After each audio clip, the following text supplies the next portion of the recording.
Técnicas de exploración en optometría. Máximo positivo con la mejor agudeza visual. Presentado por Ferreira Terán Alondra Berenice.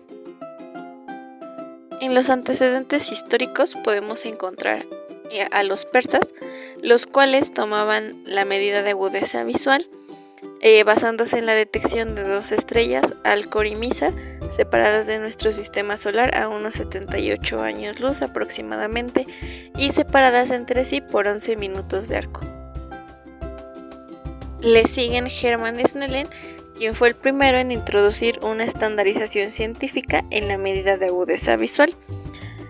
Mediante este procedimiento se puede evaluar la visión, más concretamente la agudeza visual y la visión de los colores. Los optotipos son tablas que llevan impresas letras, números y figuras en diferentes tamaños previamente determinados y se catalogan en décimas de visión. Pueden presentarse en pantallas retroiluminadas o en proyectores. En la actualidad, los optotipos Snellen tienen muchas versiones. En una podría utilizarse letras mayúsculas y en otra un símbolo parecido a una E o una U en diversas posiciones. Se suelen utilizar en adultos mayores o gente que no sabe leer o en niños que aún no conozcan la denominación de cada letra.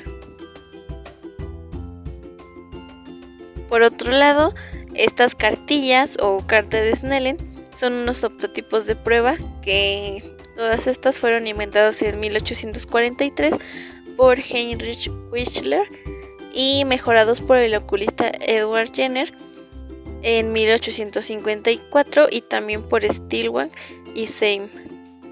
Jäger publicó una colección de 20 textos con caracteres impresos de tamaño creciente. Snellen calculó matemáticamente cuál era, en condiciones normales, la mínima separación entre dos objetos que podía ser reconocida a una distancia determinada, elaborando así unas tablas de letras de distintos tamaños que debían ser leídas por un ojo normal a diferentes distancias. Cuando un médico determina la agudeza visual, lo que está registrando es la distancia a la que el paciente puede leer las letras o reconocer las figuras impresas o proyectadas, tomando como punto de referencia la distancia normal establecida. Su principio óptico. La distancia exacta a la que un individuo debe ver correctamente dos objetos separados por un ángulo concreto. Si suponemos que el observador está situado en el centro de una circunferencia cuyo radio es la distancia del observador al optotipo, el minuto de arco expresado en milímetros es el detalle más pequeño que se puede ver y nos indicará el grosor de las letras o símbolos que debe tener un optotipo para cada rango de agudeza visual. Esta cifra depende de la distancia del observador al optotipo. Matemáticamente, la agudeza visual en valor decimal se define como la inversa del ángulo alfa expresado en minutos de arco, es decir, agudeza visual es igual a 1 entre alfa. Aunque en la teoría la agudeza visual puede ser mayor de 1, en la práctica clínica se considera que la agudeza visual normal se sitúa en torno a la unidad. Agudeza visual es igual a 1, lo que significa que el ángulo alfa es de 1 minuto de arco. Pero, ¿qué es lo que vamos a ocupar para hacer esta prueba? Es muy sencillo. El material que vamos a ocupar es una cartilla Snellen, o en su caso proyector con cartilla de agudeza visual, un oclusor, caja de prueba, algún material para aislar las líneas de la cartilla, puede ser una cartulina negra en caso de que lo queramos hacer así, y en caso de contar con Foroptor solo necesitará la cartilla Snellen o en su caso el proyector. Las condiciones que debemos de cumplir al efectuar esta prueba es una buena iluminación, evitar los reflejos, un ambiente tranquilo y el paciente lo más cómodo posible. Se explora cada ojo por separado, prestando especial cuidado a que la oclusión sea correcta, pero que no se comprima el globo ocular. Además, se debe mantener la retinoscopía gruesa obtenida en la esquiascopía anterior. En menores de 6 años se recomienda usar un parche oclusor adhesivo para garantizar que el niño no mira con el ojo ocluido.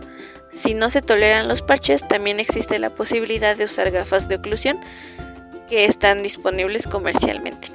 Los optotipos se colocan en el plano horizontal de la visión del paciente, a la distancia marcada. 2 líneas arriba de su mejor agudeza visual. Idealmente, la distancia de presentación de los optotipos para medir la agudeza visual en visión lejana es de 6 metros, que sería el infinito óptico, aunque existen tablas de optotipos diseñadas a diferentes distancias como 1.5 y 3 metros. Entre los 3 y los 5 años, la distancia preferible es de 1.5 a 3 metros. La distancia óptima es más corta a estas edades porque a una distancia menor es más fácil mantener la atención del niño y evitar distracciones. A partir de los 6 años pueden utilizarse una distancia de 3 a 6 metros. Procedimiento con foróptoro. Se inicia después de la retinoscopía estática, con la retinoscopía gruesa.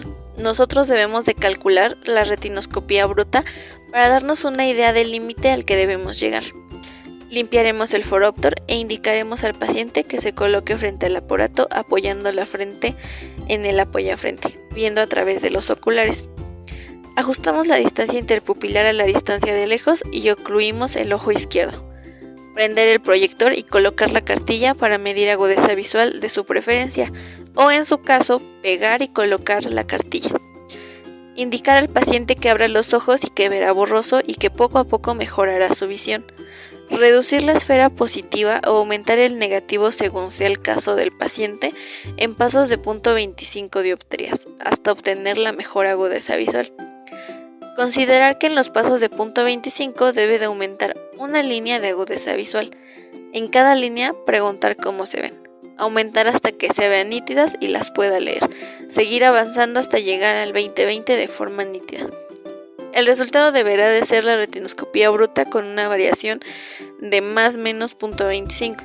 Repetir los pasos pero ocluyendo ojo derecho. Procedimiento sin foróptoro. Se inicia después de la retinoscopía estática con nuestra retinoscopía gruesa y nosotros debemos de calcular la retinoscopía bruta para darnos una idea del límite al que debemos llegar. Ponemos el armazón de prueba con la retinoscopía gruesa, ocluimos ojo izquierdo e indicamos al paciente que mire la cartilla Snellen y que nos indique hasta dónde ve nítidamente o distingue alguna letra a partir de la primera línea. Reducir la esfera positiva o aumentar el negativo según sea el caso del paciente en pasos de 0.25 hasta obtener la mejor agudeza visual. Considerar que en los pasos de 0.25 debe de aumentar una línea de agudeza visual. En cada línea debemos de preguntar cómo se ven y aumentar hasta que se vean nítidas y seguir avanzando hasta llegar al 20/20 de forma nítida. El resultado deberá de ser la retinoscopía bruta con una variación de más o menos 0.25. Repetir los pasos pero ocluyendo ojo derecho. Resultados normales e interpretación. Lo normal que deberíamos de obtener es la retinoscopía bruta a partir de la retinoscopía gruesa, con una variación de más o menos 0.25, que se puede afinar más adelante con la prueba dicromática. Si el resultado es igual a esta retinoscopía bruta, podemos deducir que nuestra esquiascopía fue bien ejecutada, así como la prueba de máximo positivo con mejor agudeza visual. En caso de que desde el principio nuestra agudeza visual no sea disminuida, podemos imaginar que hubo un error en la evaluación objetiva previa. Errores más comunes. El error más común es no preguntar cómo se ven las líneas y seguir aumentando sin saber si realmente está mejorando la agudeza visual. Otro error es pasarnos de positivo o negativo según sea el caso por no tener en cuenta nuestra retinoscopía bruta. No sacar la retinoscopía bruta correcta. Como consecuencia, no tenemos un límite ni una idea de a dónde debemos de llegar. Ventajas y desventajas. Al tener que basarnos en la respuesta del paciente, nunca sabremos cómo es que realmente se ve o cómo lo ve el paciente. El paciente puede no ser muy claro de si distingue o no la línea de letras, así como si se ve ligeramente nítida o no. Es una prueba difícil de ejecutar en alguna labor de campo en donde no contemos con foróptoro, por la incomodidad de tener que estar cambiando tanto los lentes en la montura de prueba. Cuando contamos con foróptoro y proyector, la prueba es bastante rápida y sencilla. Nos da una idea clara de si nuestra retinoscopía fue correcta o no, y nos ayuda a llegar rápidamente a la retinoscopía bruta de forma precisa. Al ser la primera de las pruebas subjetivas que hacemos, debemos de ser muy precisos para que las demás pruebas no se vean afectadas por un error en esta.